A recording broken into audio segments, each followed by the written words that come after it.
O livro de Jonas é um dos mais curtos da Bíblia, mas, mesmo assim, traz ensinamentos profundos e uma narrativa que nos prende, do começo ao fim. Sua importância não está no tamanho, mas nas lições que ele nos oferece e na maneira que revela personagens e eventos impactantes. E calma, ao longo deste vídeo vou te explicar tudo isso em detalhes. Além de ser um dos livros mais marcantes do Antigo Testamento, Jonas também é mencionado por Jesus nos evangelhos de Mateus e Lucas, o que reforça ainda mais sua relevância nas Escrituras.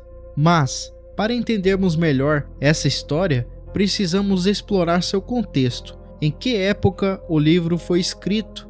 Quais eram seus costumes da época? E, principalmente, qual é a mensagem central que ele transmite? Contexto histórico e época de Jonas. Embora não se saiba exatamente o ano em que o livro de Jonas foi escrito, estima-se que tenha ocorrido por volta de 862 a.C., com base em elementos linguísticos que sugerem uma datação tardia. O livro de Jonas é parte dos profetas menores, escritos entre o século 8 a 3 a.C.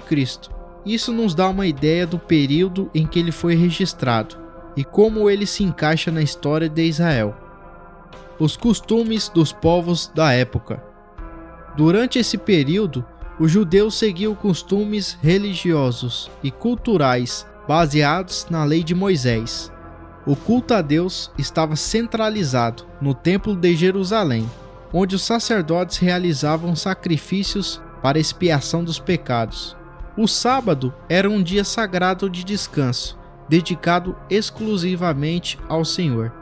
Os judeus evitavam o contato próximo com povos pagãos, a fim de se manterem puros de práticas idolátricas. Isso ajuda a entender por que Jonas relutou em pregar em Nínive, uma cidade inimiga de Israel. Nínive, a cidade e seus costumes. Nínive, a capital do Império Assírio, era uma das cidades mais poderosas e temidas.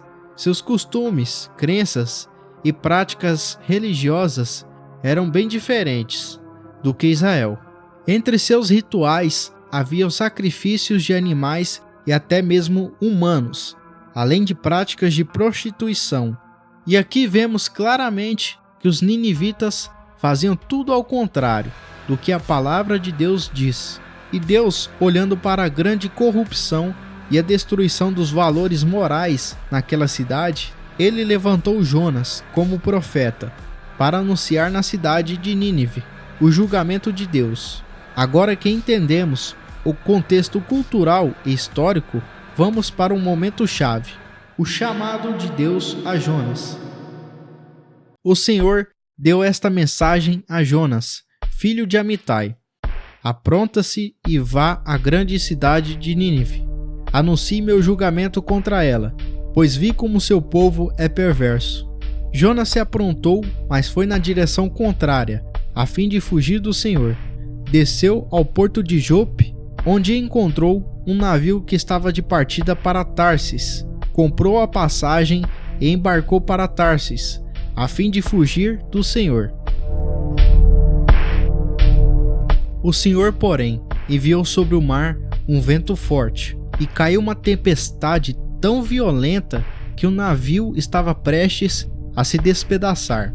Com muito medo, os marinheiros clamavam a seus deuses.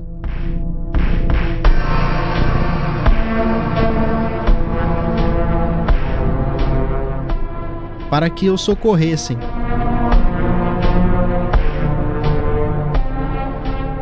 E lançavam a carga ao mar, para deixar o navio mais leve. Enquanto isso, Jonas dormia profundamente num porão. Então, o capitão desceu para falar com ele. Como pode dormir numa situação dessas? Disse: levanta-se e ore a seu Deus. Quem sabe ele prestará atenção em nós e poupará nossa vida. Então, a tripulação tirou sortes, para ver qual deles havia ofendido os deuses e causado a terrível tempestade. Quando tiraram as sortes, elas indicaram que Jonas era o culpado. Por que essa terrível tempestade veio sobre nós? Perguntaram: quem é você? Qual a sua profissão? De onde você vem? Qual é a sua nacionalidade? Jonas respondeu: sou hebreu e adoro o Senhor, o Deus dos céus, que fez o mar e a terra. Os marinheiros ficaram apavorados quando ouviram isso, pois Jonas já havia lhes contado que estava fugindo do Senhor. Por que fez uma coisa dessas? Disseram. E visto que a tempestade piorava cada vez mais, perguntaram-lhe: o que devemos fazer com você para que essa tempestade se acalme? Jonas respondeu: jogue-me ao mar, e ele voltará a ficar calmo. Eu sei que essa terrível tempestade é culpa minha. Em vez disso, os marinheiros remaram com ainda mais força para levar a embarcação à terra, mas não conseguiram, pois o mar tempestuoso havia se tornado muito violento. Então clamaram ao Senhor e disseram: ó Senhor, não nos deixes morrer por causa deste homem, e não nos responsabilizes pela morte dele. Ó Senhor, tu sabes os motivos por que enviaste essa tempestade sobre ele. Depois, os marinheiros pegaram Jonas e o lançaram ao mar, e no mesmo instante a furiosa tempestade se aquietou. Espantados com o grande poder do Senhor, os marinheiros lhe ofereceram sacrifício e firmaram o compromisso de servi-lo.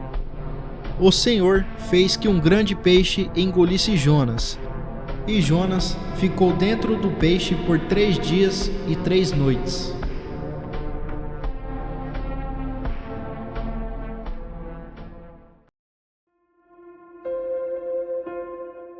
Muitos se perguntam se esse peixe era realmente uma baleia. A Bíblia não especifica a espécie, apenas diz que era um grande peixe. De acordo com a ciência, existe um grande peixe no mar Mediterrâneo, onde provavelmente Jonas teria sido engolido. Veja esses exemplos. Cachalote, um dos poucos mamíferos marinhos grandes o suficiente para engolir um ser humano inteiro.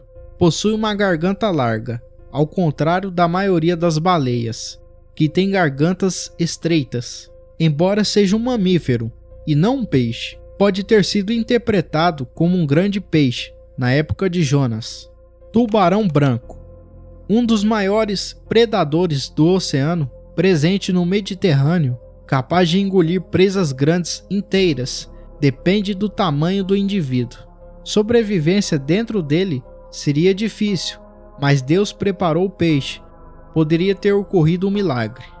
Mas, independente do peixe específico, o relato bíblico indica que Deus preparou essa criatura de maneira especial.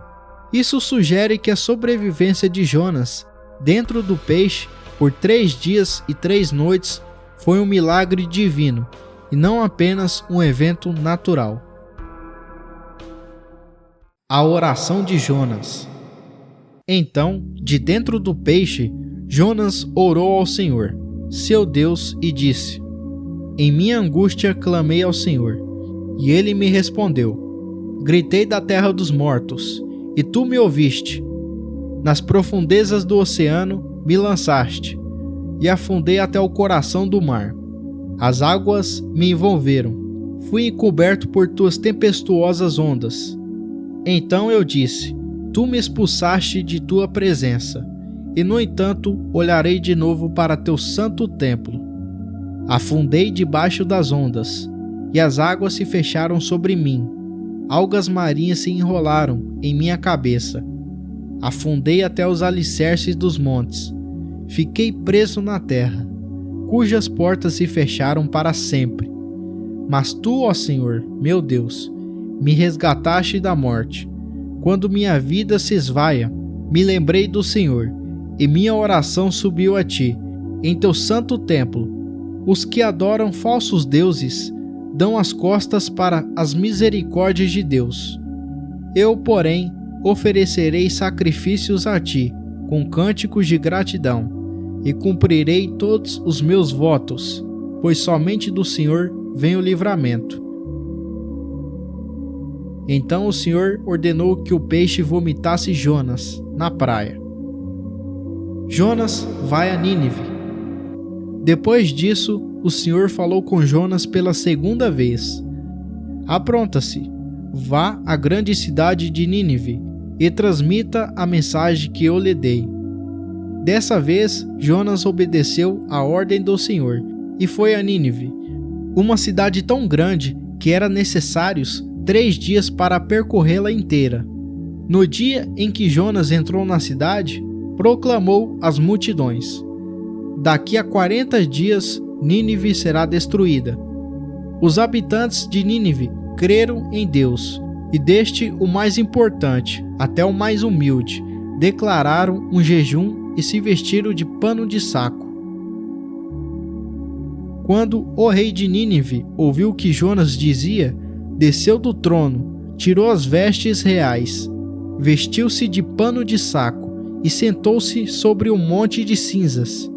Então o rei e seus nobres enviaram este decreto a toda a cidade: ninguém, nem mesmo os animais de seu gado e de seus rebanhos, poderá comer ou beber coisa alguma.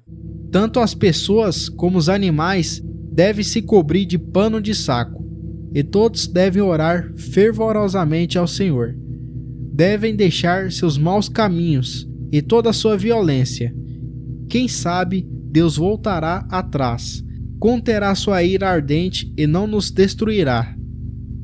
Quando Deus viu o que fizeram e como deixaram seus maus caminhos, voltou atrás e não os destruiu, como havia ameaçado. Aqui vemos a misericórdia de Deus, chegando na cidade de Nínive. Deus viu que as pessoas tinham se arrependido verdadeiramente dos seus maus caminhos e resolveram poupar todas as pessoas e até mesmo os animais daquela cidade. Mas Jonas não ficou nada feliz depois de saber que Deus tinha voltado atrás. A ira de Jonas por causa da misericórdia do Senhor. Isso tudo deixou Jonas aborrecido e muito irado. Então orou ao Senhor: antes de eu sair de casa, não foi isso que eu disse que tu farias, ó Senhor? Por esse motivo fugi para Tarsis. Sabia que és Deus misericordioso e compassivo, lento para se irar e cheio de amor. Estás pronto a voltar atrás e não trazer calamidade. Agora tira a minha vida, Senhor. Para mim é melhor morrer que viver desse modo. O Senhor respondeu a Jonas: você acha certo ficar tão irado assim?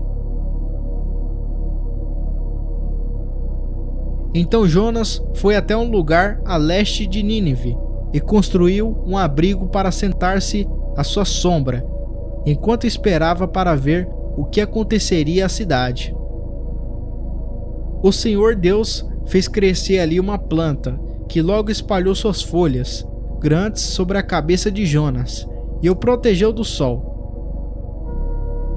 Isso aliviou o desconforto de Jonas, e ele ficou muito grato pela planta. No dia seguinte, porém, ao amanhecer, Deus também mandou uma lagarta. Ela comeu o talo da planta, que secou. Quando o calor do sol se intensificou, Deus mandou o vento leste quente soprar sobre Jonas. O sol bateu em sua cabeça, até ele se sentisse tão fraco que desejou morrer. Para mim, é melhor morrer que viver desse modo, disse ele. Então o Senhor disse: você tem compaixão de uma planta, embora não tenha feito coisa alguma para que ela crescesse. Ela depressa apareceu e depressa murchou. Nínive, porém, tem mais de 120.000 pessoas que não sabem decidir entre o certo e o errado, sem falar de muitos animais. Acaso não devo ter compaixão dessa grande cidade? A mensagem central do livro de Jonas gira em torno da graça, misericórdia e soberania de Deus, tanto para Israel quanto para as nações pagãs. Jonas relutou em pregar em Nínive, porque os assírios eram inimigos de Israel. Mas Deus mostrou que sua misericórdia se estende a todas as nações, não apenas a seu povo escolhido. Quando Jonas finalmente pregou em Nínive, o povo reconheceu seus pecados, jejuou e se humilhou diante de Deus. Como resultado, Deus não destruiu a cidade. Isso demonstra que Deus deseja arrependimento, não destruição. Jonas tentou fugir da ordem de Deus, mas acabou aprendendo que a vontade divina sempre prevalece. O grande peixe, a tempestade e até a planta que cresceu e secou mostram que Deus governa sobre toda a criação para cumprir seus propósitos. Enquanto os ninivitas se arrependeram, Jonas mostrou egoísmo e falta de compaixão. Ele ficou irado, porque Deus não destruiu Nínive, revelando que às vezes o ser humano deseja justiça própria, em vez da misericórdia de Deus. Jesus mencionou Jonas como um sinal profético. Assim como Jonas passou 3 dias no ventre do peixe, Cristo passou 3 dias no túmulo antes de ressuscitar. Está escrito em Mateus, no capítulo 14, versículo 40. Isso mostra que a história de Jonas tem um significado maior, dentro do plano de redenção de Deus. O livro de Jonas ensina que Deus é amoroso, mas somente quando o arrependimento é verdadeiro. Deus mostra que é paciente e deseja salvar a todos, independente da nação ou passado. Ele também nos desafia a deixar de lado o nosso orgulho e abraçar a compaixão e a obediência à vontade de Deus. Por isso, busque a Deus e arrependa-se de seus pecados, de coração, e não os pratique mais. E com certeza, Deus te perdoará. Se gostou do vídeo, deixe seu like e se inscreva-se no canal. Falou e tchau!